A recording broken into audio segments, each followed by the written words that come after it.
Olá pessoal, estamos de volta com o curso de Java Básico. Essa é a aula de número 64 e hoje nós vamos falar sobre classes aninhadas, sejam elas internas, locais ou anônimas. Para o primeiro exemplo, vamos começar com as classes aninhadas internas, sejam elas estáticas ou não.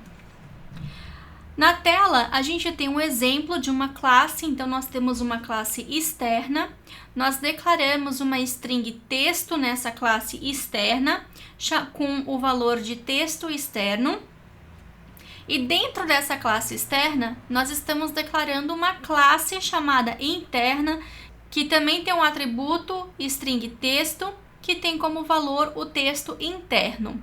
E essa classe interna, ela tem um método imprime texto, onde nós estamos imprimindo texto. Se a gente tentar executar esse programa, o que seria impresso na tela? O texto externo ou o texto interno?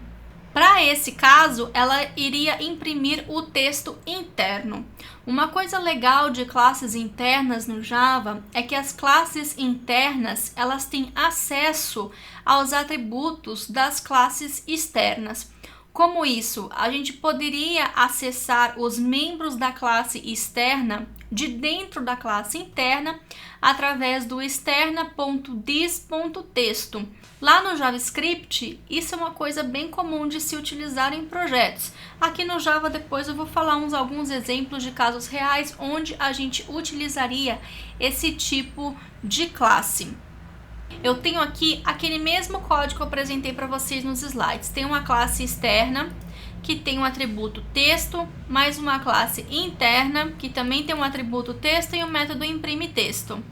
Aqui no método main, se a gente vai instanciar a classe externa, a gente instancia de forma normal. Se a gente for instanciar a classe interna, primeiro a gente precisa de uma instância da classe externa para depois instanciar a classe interna. Se essa classe interna fosse estática, a gente não precisaria da instância da classe externa para poder instanciar a classe interna. Se a gente executar isso aqui, primeiro então ele imprime o texto interno, que é esse system out da linha 12, e depois o texto externo, que é o system out da linha 15. Além das classes internas, existem também as classes locais. O que seria isso? Digamos que nós temos uma classe externa 2 e a gente também tenha um método qualquer. Eu poderia, por exemplo, declarar uma classe dentro desse método. É claro que essa classe local que foi declarada, ela só tem escopo dentro desse método qualquer, mas às vezes isso pode ser muito útil também. Então, a gente pode declarar essa classe local dentro do método e dentro do próprio método a gente pode instanciar essa classe e chamar os métodos da mesma. É claro que essa classe local, ela só tem escopo dentro do próprio método. A gente não conseguiria instanciar nem chamar a mesma fora do método.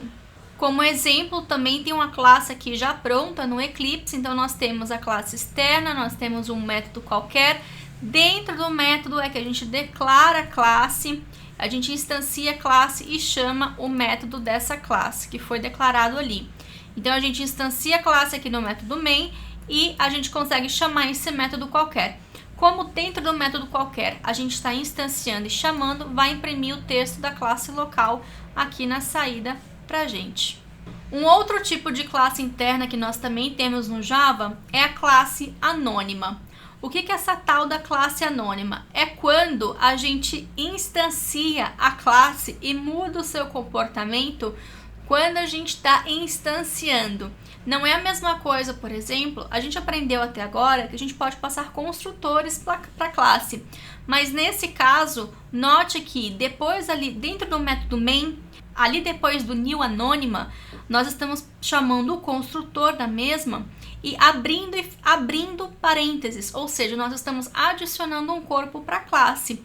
Nós podemos sobrescrever comportamentos da classe e assim, em tempo de execução, configurar esse novo comportamento. Então, aqui na classe anônima, eu tenho aqui uma classe anônima que tem um imprime texto, qualquer texto, Porém, aqui dentro do método main, eu estou instanciando essa classe anônima e estou sobrescrevendo esse método imprime texto.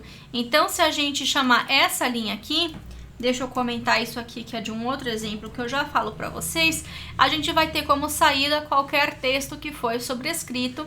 Aqui ele pede qual que a gente quer, se é essa classe anônima dentro do public static void main ou a original. Vou chamar essa classe aqui. Então, qualquer texto que foi sobrescrito. Existe uma outra questão também, é que classes anônimas, elas podem implementar interfaces.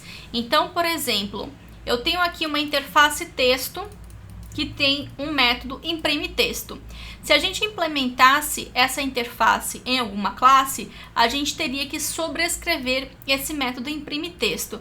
Olha uma coisa curiosa que a gente consegue fazer em tempo de execução aqui com a interface. A gente declara a interface, instancia a interface. Só que quando a gente faz isso no Java, obrigatoriamente temos que implementar todos os métodos daquela interface.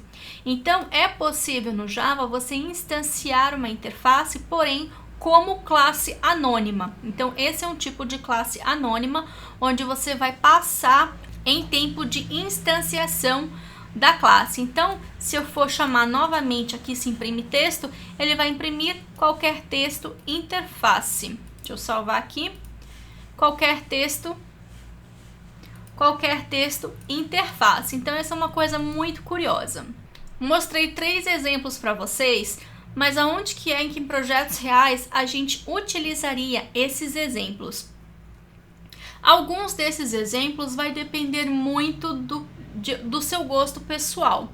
A gente viu nas aulas sobre enum que a gente poderia declarar um enum fora, então a gente criaria um arquivo somente para o enum, declararia o enum nesse arquivo e depois faria a utilização daquele enum na classe. A gente viu também na correção de exercício da aula 56, que foi do enum calculadora, que a gente também pode declarar um enum dentro da própria classe e fazer o uso. Qual que é a melhor prática? Depende do seu gosto pessoal e depende do projeto. Então, por exemplo, a gente declara, por exemplo, classes internas, que foi o primeiro exemplo que eu mostrei para vocês, somente quando a gente quer, por exemplo, utilizar aquela classe interna dentro da própria classe externa. Esse exemplo eu uso basicamente quando eu estou trabalhando com Hibernate ou com JPA, que são os frameworks de fazer acesso a banco de dados do Java, né, que é meio que padrão de mercado. Ninguém usa JDBC, quase nenhuma empresa usa JDBC, né? A melhor prática é você sempre utilizar o Hibernate, que já está bem consolidado no mercado, ou o JPA, que faz parte da própria especificação do Java. Utilizaria isso com JPA ou Hibernate quando você tem, por exemplo, uma tabela com chave primária composta. O que é isso? Seria uma tabela onde a chave primária, ou seja, o identificador de cada registro daquela tabela, é composto por mais de uma coluna. E aí, quando a gente utiliza isso no Java, a gente acaba declarando uma classe para representar o identificador dessa classe dentro da própria classe, ou seja, a gente acaba declarando uma classe interna. Um outro motivo de você utilizar classe interna também é quando você sabe que não vai utilizar aquela classe em outro lugar do projeto e você não quer criar um arquivo só para ela. E aí você pode declarar uma classe interna, já que você vai utilizar só ali dentro daquela classe externa mesmo. Então esse poderia ser um outro motivo, mas aí vai de gosto pessoal. Quando a gente for trabalhar com Swing, na hora de implementar as actions dos elementos, vocês vão ver que a gente pode declarar classes locais, que foi o segundo exemplo que a gente viu aqui no curso. Então, quando a gente for trabalhar com Swing, depois vai ter um módulo só de Swing aqui no curso, é uma coisa que vocês poderão passar a utilizar. Classes locais como se fossem as actions do Swing. E o terceiro exemplo que eu mostrei para vocês, que são classes anônimas, a gente utiliza muito com collections do Java, principalmente quando você quer em tempo ali, na hora de instanciar um objeto para comparar, uma classe que é para comparar objetos, a gente pode especificar quais são os atributos do objeto, por exemplo, que a gente quer comparar. Então é muito utilizado com collections. Então esses são alguns dos exemplos reais. Esses exemplos de classe interna, local e anônima não é uma coisa que você vai ver assim todo dia em projetos, porém é uma coisa que você pode vir a ver como na sua vida de desenvolvedor. Como eu falei para vocês, o mais comum aqui de acontecer seria a classe interna, principalmente quando você trabalha com Hibernate JPA, em casos de chave primária composta, e ali as classes anônimas, quando a gente trabalhar com collections. Swing, ao contrário de muitos do que vocês estão fazendo o curso possam pensar, não é uma coisa assim tão utilizada no dia a dia, até porque o forte do Java é o Java Web, não é tanto assim o Java Desktop. E o Swing também está para ser depreciado, já que tem o JavaFX, que é novo. Vamos ficando por aqui. O código-fonte, como sempre, está no GitHub. Vocês também podem fazer o cadastro no loiane.training gratuitamente.